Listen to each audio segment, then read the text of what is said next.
प्यारे बच्चों, good morning. जैसा कि आप क्लास 11 में अगर है और डर लग रहा है एग्जाम से, तो आप इधर इधर उधर उधर इधर उधर आप देखने के वीडियो के चक्कर में आप टाइम भी बर्बाद कर दे रहे और समझ भी नहीं पा रहे। तब ग्रैंड ट्यूटोरियल के इस चैनल पे आप बने रहिए। आपको सारा का सारा सिलेबस हम कंप्लीट करा दे, सारा ऑब्जेक्टिव हम करवा देंगे। आपका जो एग्जाम में आ रहा है उसमें से एक भी क्वेश्चन ऐसा नहीं होगा जो छूट करके जाएगा। तो आते हैं हम लोग इसमें एटॉमिक स्ट्रक्चर का आज हम लोग कुछ क्वेश्चंस करते हैं। बच्चों, गुड मॉर्निंग। आप क्लास 11 में हैं और आपको एग्जाम से बहुत डर लग रहा है। डर लग रहा है कि एग्जाम में क्या आएगा, कैसे लिख पाएंगे, क्या होगा, ऑब्जेक्टिव को कैसे सॉल्व कर पाएंगे, सब्जेक्टिव को कैसे सॉल्व कर पा रहे हैं। अगर ये डर लग रहा है तो आप कुछ नहीं, अब इस चैनल पे कंटिन्यू बने रहिए। आपका सारा डर हम लोग दूर कर देंगे। देखिए, इस चैनल पे आपको सारा ऑब्जेक्टिव्स करवा देंगे, सब्जेक्टिव टॉपिक वाइज भी समझा देंगे हर चैप्टर। एटॉमिक स्ट्रक्चर में हम पहले एक एक चीज को डील करवाए, समझाएं क्लास में। उसी तरह सारा ऑब्जेक्टिव भी आपको हम क्लास में करवा देंगे। बस इस चैनल को आप कंटिन्यू बने रहिए। तो देखिए, आज हम लोग ना एटॉमिक स्ट्रक्चर का ऑब्जेक्टिव्स करने वाले हैं। देखिए, एटॉमिक स्ट्रक्चर का जो सबसे इंपॉर्टेंट ऑब्जेक्टिव है आज हम लोग वो करने वाले हैं। देखिए, फर्स्ट क्वेश्चन में हम लोग को क्या निकालना है? रेशियो निकालना है। इसका रेडियस का रेशियो निकालना है। वो भी हाइड्रोजन एटम के लिए निकालना है, थर्ड ऑर्बिट से सेकेंड ऑर्बिट का। देखिए, रेशियो निकालने का हम फॉर्मूला क्या बताए थे? R1 by R2 is equal to क्या था? N1 का स्क्वायर डिवाइडेड बाई N2 का स्क्वायर। और ये फॉर्मूला कहां से आया आप लोग को? अगर याद होगा तो हम लोग पढ़े थे Rn is equal to 0.529 angstrom into N square by Z. देखिए, ये वो मेन इंपॉर्टेंट फॉर्मूला था जिससे हम रेडियस फाइंड आउट कर सकते हैं। अब हमको क्या लेना है? देखिए, थर्ड ऑर्बिट से सेकेंड ऑर्बिट, तो R1 की जगह हम पुट कर देते हैं R3 और R2 का लेना है। देखिए, R3 का मतलब हो गया N3 का स्क्वायर, थर्ड ऑर्बिट का स्क्वायर बाई N2 का स्क्वायर। N2 मतलब सेकेंड ऑर्बिट। देखिए, थर्ड ऑर्बिट मतलब 3 का स्क्वायर डिवाइडेड बाई 2 का स्क्वायर, तो 9/4 जो आ गया आंसर 9:4। तो देखिए, फर्स्ट होगा इसका आंसर। इसी तरह से कंसेप्ट को समझिए, हमको कौन सा फॉर्मूला कब लगाना और कैसे बनाना है। जरूरी नहीं कि एग्जाम में थर्ड ऑर्बिट से सेकेंड ऑर्बिट आ जाए, फर्स्ट से सेकेंड आ जाएगा तो R1 R2, थर्ड से 4 आ जाएगा तो R3 बाई R4, कुछ भी हम लोग बना सकते हैं। देखिए, सेकेंड क्वेश्चन क्या है कि which do not obey the Bohr's model. Bohr model इसमें से कौन फॉलो नहीं करेगा? तो हम बताए थे कि बोर मॉडल में सबसे इंपॉर्टेंट बात क्या था कि this model is only obey by hydrogen और hydrogen like atom which contain only one electron. जिस एटम के पास एक इलेक्ट्रॉन होगा वही फॉलो करता है सिर्फ बोर मॉडल। चेक करते हैं। देखिए, हीलियम का एटॉमिक नंबर कितना है? 2। 2 में से एक चला गया, एक इलेक्ट्रॉन बच गया इसके पास, ठीक है, फॉलो करेगा। लिथियम का एटॉमिक नंबर कितना है? 3। 3 में से 2 गया, इसके पास भी एक इलेक्ट्रॉन बच गया। हाइड्रोजन का एटॉमिक नंबर कितना है? 1। 1 में से 1 चला गया, 0 इलेक्ट्रॉन बच गया। इसका मतलब यही आंसर होगा। यानी H+ do not obey the Bohr model. H+ कभी फॉलो नहीं कर सकता है कौन? Bohr model. तो देखते हैं नेक्स्ट क्वेश्चन, देखिए क्या है। देखिए, Na+ is the isoelectronic with. Isoelectronic हम लोग किसको बोलते हैं? देखिए, आइसोइलेक्ट्रॉनिक का मतलब होता है which contain the same number of electron, जिसके पास नंबर ऑफ इलेक्ट्रॉन सेम होना चाहिए। Na+ के पास कितना इलेक्ट्रॉन है? देखिए, सोडियम का एटॉमिक नंबर 11। 11 में से एक घटा दिए, 10 इलेक्ट्रॉन है। देखिए, मैग्नीशियम का एटॉमिक नंबर है 12। 12 में से 2 घटाएंगे, इसके पास भी 10 इलेक्ट्रॉन। देखिए, फ्लोरीन का एटॉमिक नंबर है 9। 9 में एक ऐड करना है क्योंकि पॉजिटिव चार्ज घटाना होगा, नेगेटिव चार्ज में ऐड करना होगा, तो 9 + 1 10 इलेक्ट्रॉन। एल्युमिनियम का एटॉमिक नंबर है 13। 13 में से 3 घटा देंगे, फिर यहाँ 10 इलेक्ट्रॉन। यानी सबके पास 10 इलेक्ट्रॉन है, तो आंसर क्या होगा? डी। और तब देखिए, नेक्स्ट क्वेश्चन आपके पास क्या? Value of Rydberg constant. Rydberg constant कौन था? RH। देखिए, RH का वैल्यू हम बताए थे, याद रख लीजिए, 109677, यानी 109677, 109 677। एकदम ये ब्रेन में बैठा लेना है, सेंटीमीटर में, इसमें। और अगर मीटर में हमको लेने बोलता तो 1.1 × 10⁻⁷। तो नेक्स्ट क्वेश्चन हम लोग देखते हैं। देखिए splitting of spectrum line under the influence of magnetic field. देखिए जब हम स्प्लिटिंग ऑफ स्पेक्ट्रम लाइन जाएंगे, यानी स्पेक्ट्रम लाइन जो आ रहा था लाइमैन बाल्मर, ये फर्दर टूट गया छोटे छोटे फाइन लाइन दो फील्ड में। देखिए एक इलेक्ट्रिक, जब इलेक्ट्रिक बोले तो याद रखना इलेक्ट्रिक से शॉक लगता है तो स्टार इफेक्ट, और एक मैग्नेटिक, मैग्नेटिक के लिए याद रखना है जीमैन इफेक्ट। क्या? Zeeman effect. तो कौन सा होगा? Zeeman effect. यानी अगर हम मैग्नेटिक फील्ड में कभी भी स्प्लिटिंग ऑफ स्पेक्ट्रम लाइन पढ़ेंगे that call be Zeeman effect. देखते हैं नेक्स्ट क्वेश्चन क्या है। The wavelength of the emission line obtained from Li2 plus during the electron transition from second orbit to first orbit। मतलब हमको wavelength find out करना है कब? जब लिथियम का एक इलेक्ट्रॉन ट्रांजिशन कर रहा है, यानी जंप कर रहा है या ड्रॉप कर रहा है सेकेंड ऑर्बिट से first orbit.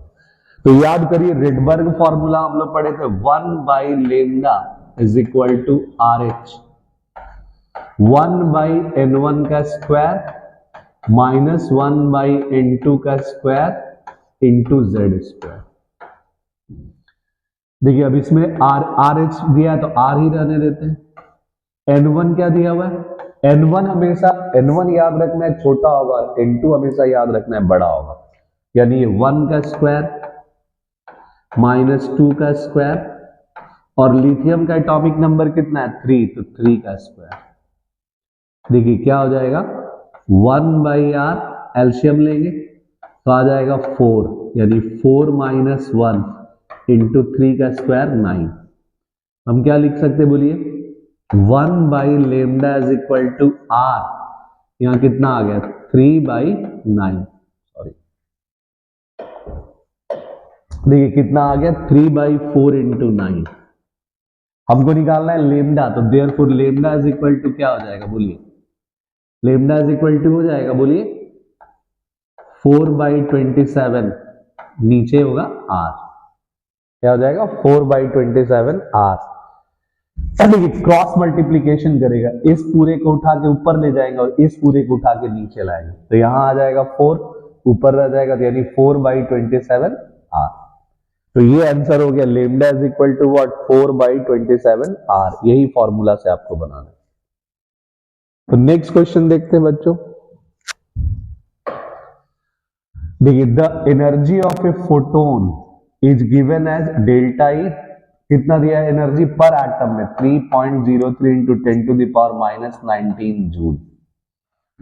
Then the wavelength of the photon, energy दिया है, वेवलेंथ फाइंड आउट करना है। देखिए एनर्जी का फॉर्मूला हम लोग क्या पढ़े थे, E is equal to hc by lambda हम लोग को फाइंड आउट करना है, तो lambda is equal to formula क्या हो जाएगा,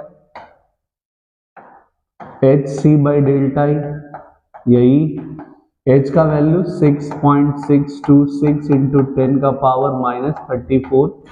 देखिए c का वैल्यू 3 इंटू 10⁸। नीचे कितना डिवाइड करना है, 3.03 इंटू 10⁻⁻19। देखिए 3 से ये कैंसिल हो जाएगा, ऑलमोस्ट 1.01 से क्या क्या बच गया, 6.626 इंटू 10⁻⁻34, 10⁸ और 10⁻19। देखिए मल्टीप्लाइड करेंगे और डिवाइडेड बाई 1.01,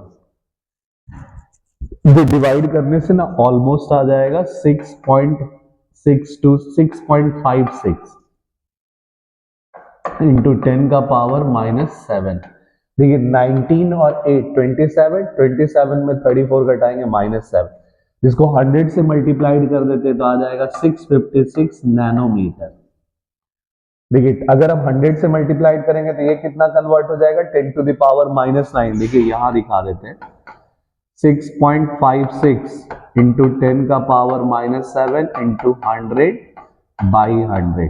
इस 100 को इससे मल्टीप्लाइड करिए 656, इसको 2 जीरो ऊपर ले जाएंगे 10⁻⁹, जिसको हम लिख सकते हैं 656 नैनोमीटर। यानी आंसर कौन होगा, बी। देखिए तो इसी तरह से आपको आंसर लाना पड़ेगा। What is the packet of energy called, हम लोग प्लांक क्वांटम थ्योरी में पढ़े थे कि पैकेट ऑफ एनर्जी को हम लोग क्या बोलते हैं, जो सनलाइट से पैकेट ऑफ एनर्जी आ रहा है उसको बोलते हैं फोटोन। क्या बोलते हैं? फोटोन। तो देखिए नेक्स्ट क्वेश्चन क्या है बच्चों, देखिए threshold energy is also called, threshold energy का दूसरा नाम क्या था? Work function. क्या था? Work function. हम बताए थे तीन नाम है, threshold energy, critical energy, work function या आयनाइजेशन एंथैल्पी। देखिए नेक्स्ट क्वेश्चन क्या है, calculate the number of photon of light of wavelength 3960 angstrom. देखिए वेवलेंथ हम लोग को दिया हुआ है 3960 एंगस्ट्रॉम, इसको हम लिख सकते हैं कितना, एंगस्ट्रॉम को हटाएंगे तो 3960 इंटू 10⁻⁻10 मीटर। और एनर्जी हम लोग को जो प्रोवाइड कर रहा है वो है 1 जूल। क्या? 1 जूल। निकालना क्या है? नंबर ऑफ फोटोन, एन का वैल्यू। क्या फॉर्मूला हम लोग पढ़े थे? E is equal to N into H C by lambda. देखिए हमको n का वैल्यू निकालना है तो n इज इक्वल टू क्या हो जाएगा? E into lambda divided by H C.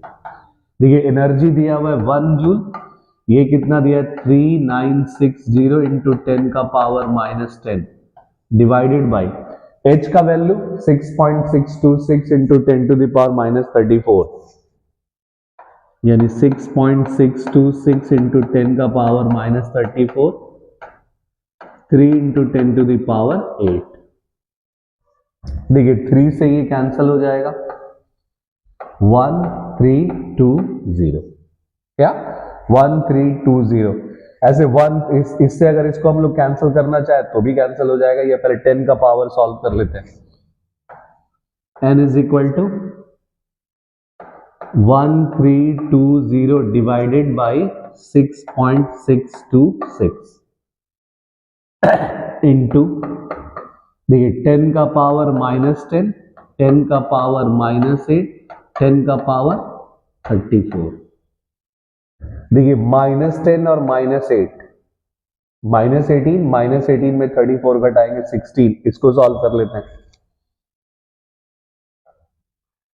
देखिए इसमें से जब 0 हटाएंगे यहाँ 6.626 से डिवाइड करना है 130 से, तो करेंगे ना तो आएगा 199.21, और यहां क्या बच गया? 10 का पावर 16। देखिए इसमें से आंसर तो है नहीं, अब हमको मैच कराना पड़ेगा इसको। 199 को हम क्या लिख सकते हैं? 200 इंटू 10 का पावर 16। हम 2 जीरो इसको उधार दे देते हैं, हम लोग उधार लेन देन चलते रहेगा, तो कितना आ गया? 2 इंटू 10⁻18। देखिए यही आंसर यहाँ पे डी। क्या लिख सकते हैं? 2 इंटू 10⁻18। तो पहले दिया हुआ क्या था? वेवलेंथ, और क्या दिया था? एनर्जी। हमको फाइंड आउट क्या करना था? Number of photon. तो हम लोग कौन सा फॉर्मूला लगाए?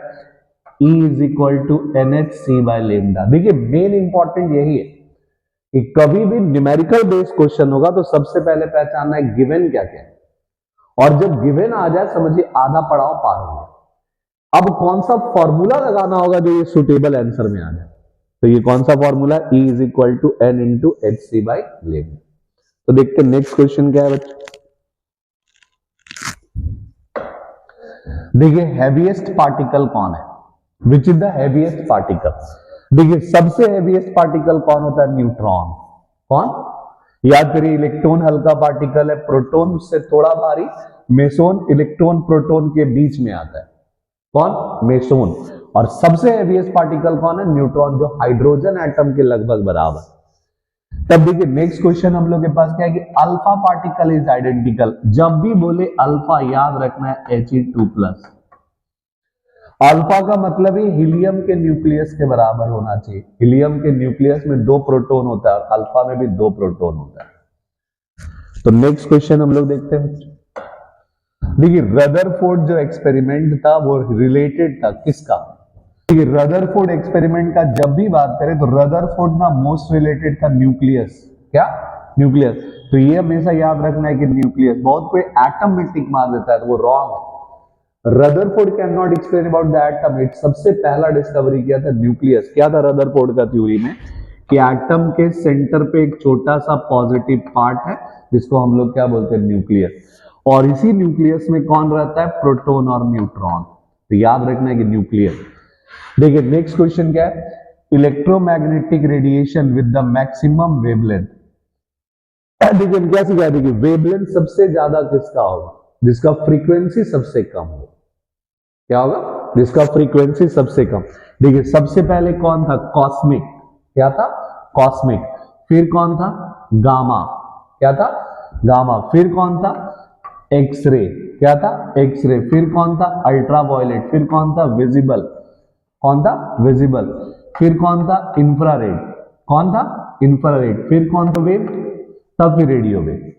अब देखिए पहले कौन था, कॉस्मिक। फिर कौन था, गामा। फिर कौन था, एक्सरे। फिर कौन था, अल्ट्रावायलेट। फिर कौन था, विजिबल। फिर कौन था, इंफ्रारेड। फिर कौन था, माइक्रोवेव। फिर कौन था, रेडियो वेव। और ये ना था डिक्रीजिंग ऑर्डर ऑफ फ्रीक्वेंसी, और इधर से हो गया इंक्रीजिंग ऑर्डर ऑफ फ्रीक्वेंसी।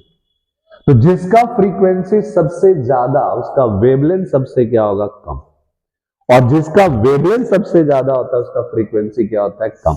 अब इसमें से देखिए अल्ट्रावायलेट, रेडियो वेव, एक्सरे और इंफ्रारेड, हम लोग से पूछ रहा है मैक्सिमम वेवलेंथ किसका है, और जिसका फ्रीक्वेंसी सबसे कम होगा। तो सबसे कम फ्रीक्वेंसी हम लोग किसका देख रहे हैं, रेडियो वेव का। यानी मैक्सिमम वेवलेंथ तो मिनिमम फ्रीक्वेंसी, और मिनिमम वेवलेंथ तो मैक्सिमम फ्रीक्वेंसी, यानी रेडियो वेव आंसर होगा। और ये याद रख लिए, CGXUBINR। सी फॉर कॉस्मिक, ये ऑर्डर है किसका, इलेक्ट्रोमैग्नेटिक रेडिएशन का, जिसको EMW बोलते हैं, BMW नहीं, EMW, electromagnetic wave, electromagnetic radiation.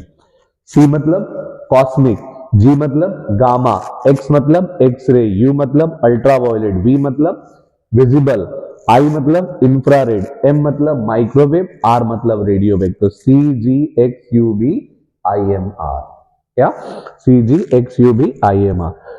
तो नेक्स्ट क्वेश्चन हम लोग देखते हैं, लिखिए the triad of the nuclei with the isotonic. तो सबसे पहला सवाल है, what is isotonic, which contain same number of neutron, जिसमें न्यूट्रॉन सेम होना चाहिए। अब हम लोग पता करते हैं न्यूट्रॉन, कैसे निकालेंगे न्यूट्रॉन, तो मास नंबर। देखिए न्यूट्रॉन निकालने का हम फॉर्मूला बताए थे कि क्या था, A माइनस जेड। देखिए A कितना दिया है, पहला में 14 माइनस 6 कितना हो गया, 8 न्यूट्रॉन। 15 माइनस 7 कितना हो गया, 8 न्यूट्रॉन। 17 माइनस 9 कितना हो गया, 8 न्यूट्रॉन। यानी तीनों के पास कितना है, 8 न्यूट्रॉन। तो यही आंसर होगा, आगे देखना भी नहीं। 12 माइनस 6 कितना होगा, 6। लेकिन 14 माइनस 7 कितना होगा, 7। तो ये आंसर है नहीं, तो ए नंबर आंसर। तब हम लोग देखते हैं 16 question, the energy of the first electron in the helium will be. So जी एनर्जी हीलियम एटम में हम लोग को निकालना है, या हीलियम आयन में एनर्जी निकालने का फॉर्मूला क्या था, -13.6 into Z square by N square electron volt में। अब देखते हैं क्या आ जाएगा, बोलिए, -13.6 इंटू जेड स्क्वायर मतलब हीलियम का 2 का स्क्वायर, एटॉमिक नंबर 1 मतलब फर्स्ट का स्क्वायर, क्योंकि फर्स्ट इलेक्ट्रॉन का बात कर रहा है।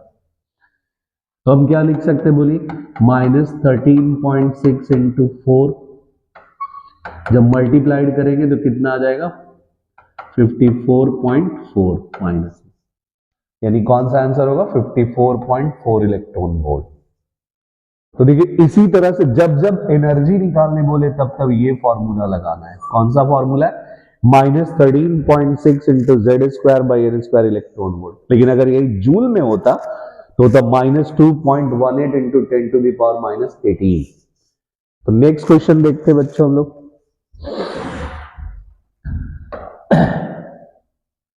देखिए the radius of second Bohr orbit. हमको सेकेंड बोर ऑर्बिट का रेडियस, तो रेडियस का क्या फॉर्मूला बताए थे, Rn is equal to 0.53 into 529 लेते हैं या 53 एन स्क्वायर बाई जेड। देखिए किस ऑर्बिट का बात कर रहा है, सेकेंड ऑर्बिट। हम क्या लिख सकते हैं, बोलिए 0.53 इंटू 4 बाई 1, कुछ नहीं है तो हाइड्रोजन एटम, यानी आंसर कितना हो गया 0.53 इंटू 4 कितना 0.53 इंटू 4, ये एंगस्ट्रम में, इसमें देखिए ये ना एंगस्ट्रम में दिया है, लेकिन हमको लाना है नैनोमीटर में।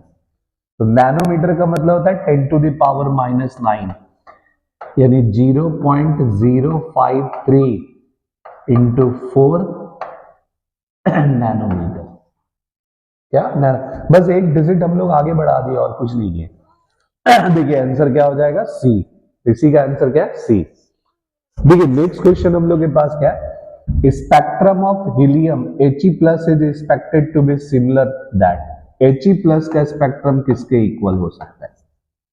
देखिए सबसे पहले ये पता करिए कि इसका एटॉमिक नंबर कितना है, Z इज इक्वल टू 2, और एक इलेक्ट्रॉन लॉस कर दिया, तभी कितना इलेक्ट्रॉन बचा, एक। इसमें से कौन सा एटम है जिसके पास एक इलेक्ट्रॉन? तो सबको पता है कि हाइड्रोजन। कौन? हाइड्रोजन। देखिए लिथियम का एटॉमिक नंबर कितना होता है, 3 में से अगर हम एक लॉस कर देंगे तो बचेगा कितना, 2। कितना, 2। इसलिए याद रखने कौन होगा एटम, हाइड्रोजन एटम। तो नेक्स्ट क्वेश्चन देखते हैं हम लोग। देखिए the relationship between energy E है of the radiation with the wavelength of 8000 angstrom, the energy of radiation with the 16000। देखिए लेमडा 1 दिया हुआ है 8000, लेमडा 2 दिया हुआ है 16000। तो आप बताए थे रिलेशन क्या होता है, E1 बाई E2 उल्टा होता है जस्ट। हम क्या बताए थे, सास बहू का रिश्ता है। तो लेमडा 2 ऊपर, लेमडा 1 नीचे। लेमडा 2 को हम क्या लिख सकते हैं, बोलिए 16000 एंगस्ट्रॉम डिवाइडेड बाई 8000 एंगस्ट्रॉम। देखिए ये कैंसिल हो गया 2। तो रिलेशन क्या आएगा, किस फॉर्म में रिलेशन आ जाएगा, बोलिए E1 is equal to 2 into E2। देखिए चेक करिए कहीं है, देखिए E1 is equal to 6, E1 ही तो हो नहीं सकता है। दूसरा E1 is equal to E2 is equal to 2E2, ऐसा नहीं हो सकता है। देखिए यही होगा, यहाँ पे गलती से E2 यहाँ E1 होगा। E1 is equal to 2 into E2, क्योंकि देखिए तीसरा ऑप्शन में क्या है, E1 is equal to 4E2 हो नहीं सकता है। E1 is equal to half, सब में E1 है, तो यहाँ भी LHS में क्या होगा, E1। देखिए यहाँ हाफ E2 है, हाफ मतलब ये 2 नीचे नहीं।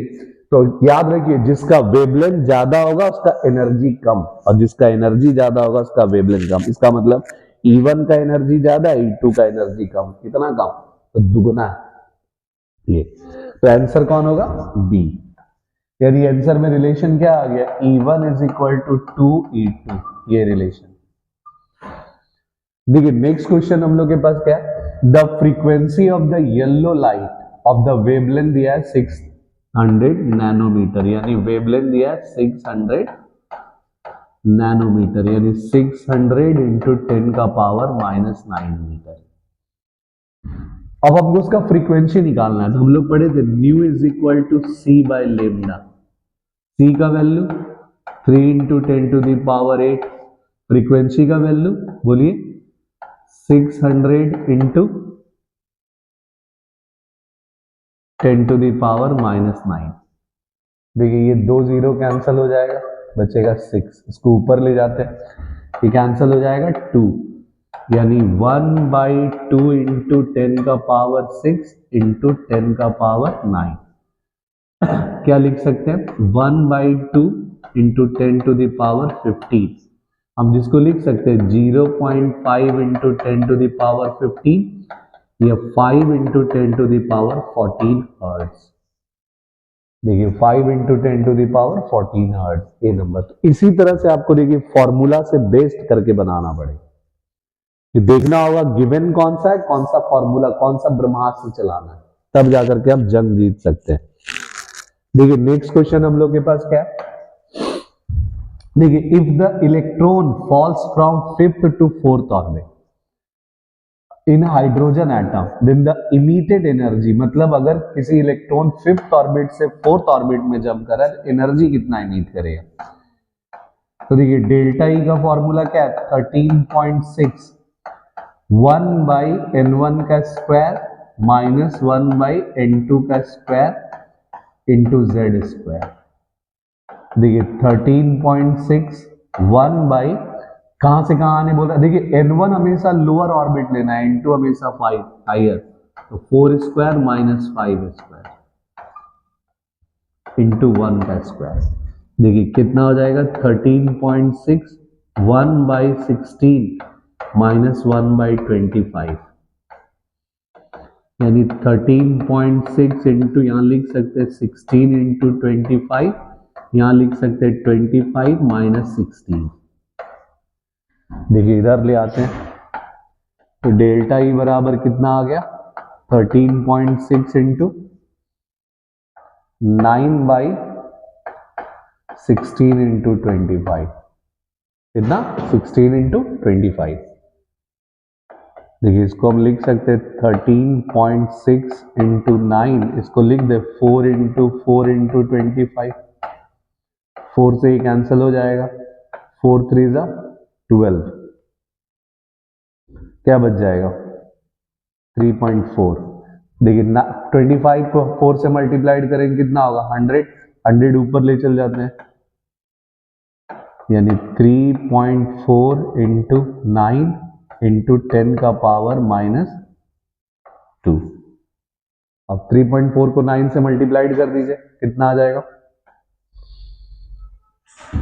देखिए 9 चौक 36, 6 3 9 3 27 और 30, कितना 30, 3.06 इंटू 10 का पावर माइनस 2, सॉरी 30.06 इंटू 10 का पावर माइनस 2, क्योंकि एक ही डिजिट के बाद डेसिमल बैठाना है, इसको 10 का पावर माइनस 2 लेना है, जो आ जाएगा कितना 0.306 इलेक्ट्रॉन वोल्ट। देखिए यहां आएगा 30.6 इंटू 10 का पावर माइनस 2, इसको माइनस 2 से 100 से डिवाइड कर दिए, कितना आ जाएगा 0.306 इंटू 10 इलेक्ट्रॉन वोल्ट, यानी आंसर कौन होगा ए। तो देखिए इसी तरह से आपको सॉल्व करना है कि अगर हमको एनर्जी चेंज निकालना है तो फॉर्मूला क्या बताया थे 13.6 कब इलेक्ट्रॉन वोल्ट में, लेकिन अगर यही चीज हमको जूल में निकालने बोलता तो यहां होता 2.18 into 10 to the power minus 18। तो देखिए नेक्स्ट क्वेश्चन देखते हैं, the first line in the Balmer series of hydrogen atom will be. अगर हम फर्स्ट लाइन निकालना चाहते हैं फ्रीक्वेंसी तो कैसे निकलेगा, देखिए 1 बाई वेवलेंथ का फॉर्मूला क्या बताए थे आर एच, 1 बाई n1 का स्क्वायर माइनस 1 बाई n2 का स्क्वायर इंटू जेड स्क्वायर। देखिए जेड तो फिक्स है कि हाइड्रोजन एटम के लिए, अब सवाल है कि बाल्मर सीरीज के लिए फर्स्ट लाइन कौन होगा, तो बाल्मर का हम बताए थे n1 कौन है 2, कौन 2, तो 2 के नियरेस्ट कौन फ्लोर पड़ जाएगा थर्ड, यानी इसके फर्स्ट लाइन कौन हो जाएगा 3। जब बोले फर्स्ट लाइन तो 2 में 1 जोड़ देना, पहले कौन सीरीज था लाइमेन, फिर बाल्मर, फिर पास्चन, फिर ब्रैकेट, फिर पीफर्ड। तो लाइमेन कहां से स्टार्ट होता है फर्स्ट से, बाल्मर कहां से स्टार्ट होता है सेकेंड से, तो फर्स्ट लाइन बोले बस 1 जोड़ दीजिए, फर्स्ट मतलब 1 जोड़ना, सेकेंड मतलब 2 जोड़ देना है, तो थर्ड, यानी n1 हमको कितना लेना है 2 और n2 कितना लेना है 3, तो क्या हो जाएगा फॉर्मूला, देखिए RH हमको मीटर में निकालना पड़ेगा, तो मीटर में निकालेंगे तो कितना आ जाएगा 1.1 into 10 to the power 7, 1 by 2 का स्क्वायर माइनस 1 बाई 3 का स्क्वायर। देखिए कितना आएगा 1.1 इंटू 10 का पावर 7, ये हो गया 4 इंटू 9, 9 माइनस 4, यानी क्या लिख सकते हैं 1 by lambda is equal to 1.1 into 10 to the power 7 into 5 by 36। देखिए हमको निकालना है फ्रीक्वेंसी, अभी निकला 1 बाई वेवलेंथ, तो याद करिए फ्रीक्वेंसी का फॉर्मूला क्या पढ़े थे c बाई लेमडा, जिसको हम लिख सकते हैं c into 1 by lambda. 1 by lambda का देखिए वैल्यू इतना है, c का वैल्यू पुट कर देते हैं, कितना c का value 3 into 10 to the power 8, और ये कितना है 5.5 into 10 to the power 7 divided by 36। देखिए ये 3 से कैंसिल हो जाएगा 12 बार में, और ये 12 से कैंसिल हो जाएगा ऑलमोस्ट कितने बार में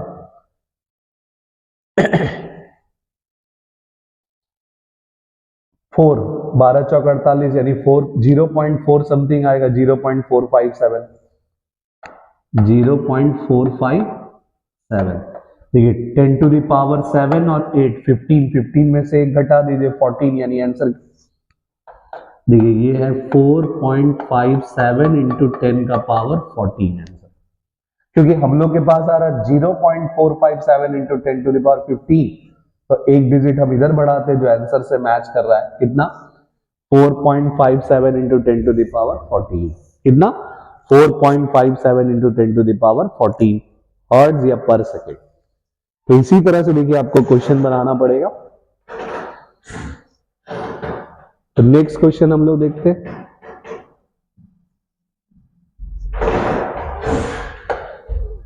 देखिए radius of hydrogen atom in the ground state is 0.53। Ground state में हाइड्रोजन एटम का रेडियस है 0.53। हम लोग को निकालना है रेडियस ऑफ द लिथियम, कितना होगा। तो हम क्या बताए, देखिए रेडियस निकालने के लिए फॉर्मूला क्या था, 0.53 into N square by Z. देखिए अब हम लोग को निकालना है क्या, 0.53 एंगस्ट्रम में, angstrom into 1 square divided by 3। अब इसको 3 से डिवाइड करते हैं। तो जब हम 3 से डिवाइड करेंगे, देखिए हम लोग को निकालना है ग्राउंड स्टेट। ग्राउंड का मतलब ये फर्स्ट ऑर्बिट, दोनों के लिए सिर्फ जेड का वैल्यू चेंज होगा। जेड कितना था हाइड्रोजन के लिए 1, और इसके लिए कितना लेना है 3। तो जब हम 3 से इसको डिवाइड करेंगे तो ऑलमोस्ट कितना आ जाएगा, 0.17 एंगस्ट्रम। तो ए नंबर आंसर है 0.17 एंगस्ट्रम। देखिए नेक्स्ट क्वेश्चन हम लोग के पास क्या है, the wavelength of the line of hydrogen spectrum corresponding of an electron transition from n3 label to n2 will be। मतलब थर्ड ऑर्बिट से सेकेंड ऑर्बिट में इलेक्ट्रॉन ट्रांजिशन कर रहा है, किसमें, हाइड्रोजन। तो वेवलेंथ हम लोग को फाइंड आउट करना है। देखिए फिर वही फॉर्मूला आपको लगाना होगा, Rydberg 1 by lambda is equal to R H 1 by n1 का स्क्वायर माइनस 1 बाई n2 का square into Z square. Direct हम फॉर्मूला पुट कर देते, 1 by wavelength is equal to R H 1 by 2 square minus 1 by 3 square. देखिए अभी just हम लोग पढ़े थे कि 1 बाई 2 स्क्वायर या 1 by lambda is equal to R H 1 by 4 minus 1 by 9, जिसको हम लोग सॉल्व करेंगे तो आ जाएगा 1 by lambda is equal to R H into 5 by 36। देखिए हम लोग को लेमडा निकालना है, तो lambda is equal to therefore क्या हो जाएगा, जस्ट इसको रेसिप्रोकल करना होगा तो क्या हो जाएगा 36, क्या होगा 36 डिवाइडेड बाई 5 आर एच। देखिए 36 ऊपर रहने देते हैं, 5 आर एच का वैल्यू कितना होगा, मीटर में ले लेते हैं 1.1 into 10 to the power minus 10 to the power 7। देखिए अब इसमें क्या हो जाएगा, 36 डिवाइडेड बाई 5.5 इंटू 10 का पावर माइनस 7। और अगर 36 को 5.5 से डिवाइड करेंगे तो ऑलमोस्ट आएगा 6.56 into 10 to the power minus 7 में आंसर। देखिए यही आंसर होगा।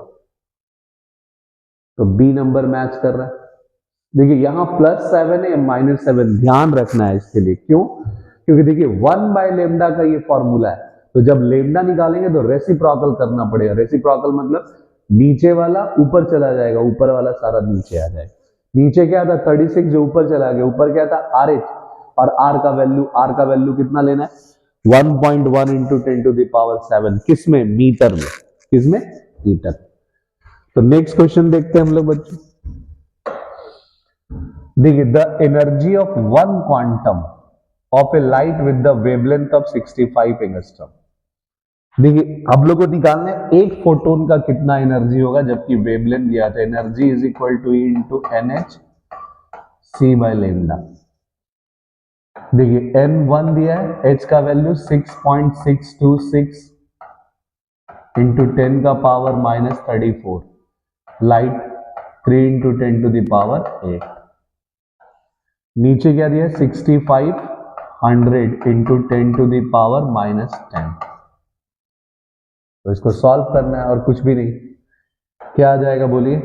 6.626 इंटू 3, ऊपर ले आते हैं 10 का पावर 8, 10 का पावर माइनस 34, 10 का पावर 10 डिवाइडेड बाई 6500।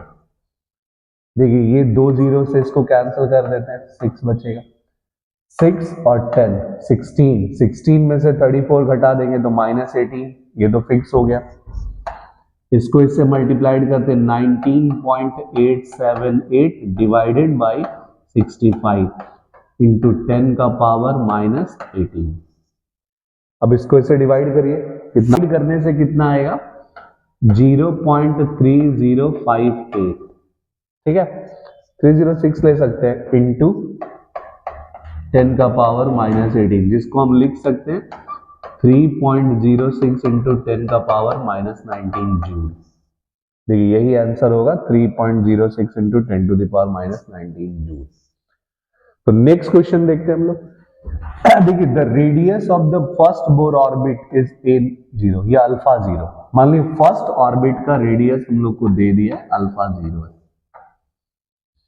तो आप लोग को निकालना है थर्ड ऑर्बिट का रेडियस।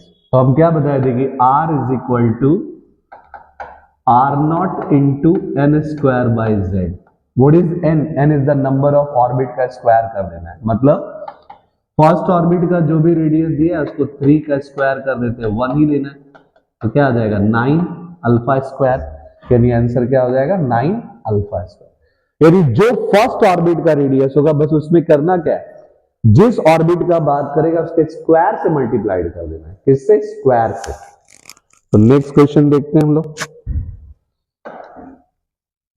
देखिए the limiting line in the Balmer series will have frequency. देखिए बाल्मर सीरीज है तो n1 तो फिक्स हो गया, 2 लिमिट का मतलब होता है लास्ट, कहां से आ सकता है? इनफाइनाइट से, यानी n2 हमको क्या लेना है? इनफाइनाइट, इसको इन्फिनिटी हम लोग बोलते हैं। और अगर हमको फ्रीक्वेंसी फाइंड आउट करना है तो पहले 1 बाई वेवलेंथ निकाल लेते हैं। 1 by wavelength is equal to, क्या फॉर्मूला था? RH 1 बाई n1 का स्क्वायर माइनस 1 बाई n2 का स्क्वायर इंटू जेड स्क्वायर। देखिए 1 by wavelength is equal to RH 1 by n1 का स्क्वायर, n1 तो दिया है 1 बाई 2 का स्क्वायर माइनस 1 बाई इंफिनिटी का स्क्वायर जो 0 आएगा। क्या आ गया? 1 by lambda is equal to, RH का वैल्यू पुट कर देते हैं 1.1 into 10 to the power 7 into 1 by 4। देखिए ये 1 बाई लेमडा का वैल्यू निकला, हमको फ्रीक्वेंसी चाहिए। Frequency is equal to C into क्या बताए थे? 1 बाई लेमडा। इस पूरे वैल्यू को लाके यहां पुट कर देते हैं, यानी 3 into 10 to the power 8 into 1.1 into 10 to the power 7 divided by 4। अब इसको इससे मल्टीप्लाइड कर देते हैं, कितना आ जाएगा? 3.3 by 4 into 10 to the power 15। ये 3.3 को जब हम 4 से डिवाइड करेंगे तो ऑलमोस्ट आएगा 0.822। 8 8 4 जा 32 और यहाँ 10 का पावर 15, तो एक जीरो हम लोग इसको दे देते हैं, तो क्या आ जाएगा 8.22 इंटू 10 टू द पावर 15, यानी आंसर हो गया सी। ध्यान से बस सॉल्व करना है कि पहले फ्रीक्वेंसी निकालना है तो 1 बाय लेमडा फाइंड आउट कर सकते हैं और 1 बाय लेमडा को मल्टीप्लाइड कर देते हैं किससे? सी से। आंसर आ गया। तो देखते हैं लास्ट क्वेश्चन अब क्या है। If the radius of the bore first orbit of helium He plus is x, यानी हीलियम के रेडियस का देखो दिया हुआ है फर्स्ट ऑर्बिट का कितना? He plus is equal to x। The radius of the second Bohr orbit of hydrogen atom, हम लोग को सेकेंड बोर ऑर्बिट निकालना हाइड्रोजन एटम का। देखिए फॉर्मूला क्या होता है? R is equal to R0 into N square by Z, और यही R0 को हम लोग पुट करते थे 0.53, जिसको हम लोग कांस्टेंट बोलते हैं। तो हीलियम के लिए जब निकालेंगे तो क्या मिलेगा बोलिए? He plus is equal to R0 into, देखिए यहां फर्स्ट ऑर्बिट का बात कर रहा है तो 1 का स्क्वायर डिवाइडेड बाई 2। देखिए जब भी एक एलिमेंट का दिया और दूसरे का निकालना है तब अपने से हमको फॉर्मूला नहीं पुट करना है, फॉर्मूला को एस्टेब्लिश करना पड़ेगा, बैठाना पड़ेगा यहां। तब देखिए आर नॉट यहां क्या निकल जाएगा, R naught is equal to निकल जाएगा 2 इंटू आर एच प्लस, और आर एच प्लस हम लोग को दिया हुआ है कितना एक्स, यानी ये क्या निकल जाएगा 2x। अब रेडियस ऑफ हाइड्रोजन एटम निकालते हैं, R naught into N square by Z. ध्यान से देखिए सेकेंड ऑर्बिट का निकालने बोल रहा है, यानी एन का वैल्यू 2 पुट करना है हाइड्रोजन के लिए, तो 2x इंटू 2 का स्क्वायर बाई 1, यानी क्या आ जाएगा 2x इंटू 4, 2x इंटू 4 कितना होगा 8x, तो आंसर कितना होगा 8। इसी तरह से सारा देखिए, जब डायरेक्ट अगर बोला तो डायरेक्ट सॉल्व कर देना, लेकिन अगर एक एटम का वैल्यू दिया और दूसरे एटम का निकालना है तो पहले वाले एटम या आयन से कांस्टेंट का वैल्यू निकालना है। किस वैल्यू निकालना है, कांस्टेंट का, और उस कांस्टेंट के वैल्यू को दूसरा एलिमेंट में ले जाके पुट करना, तब बनेगा। देखिए ये बोर मॉडल का क्वेश्चन, ज्यादातर क्वेश्चन हम लोगों को क्या था, बोर मॉडल, यानी जहां से हम लोग स्टार्ट किए थे वो पूरे एटॉमिक स्ट्रक्चर के बोर मॉडल तक का क्वेश्चन। अब जैसे बोर मॉडल तक का सॉल्व किए, वैसे उसके आगे सॉल्व करने के लिए वीडियो को हम लोग सेकेंड पार्ट में फिर डालें, या नेक्स्ट पार्ट के वीडियो में फिर बोर मॉडल से आगे का क्वेश्चन डालें। मिलते हैं फिर नेक्स्ट लेक्चर में या नेक्स्ट वीडियो में।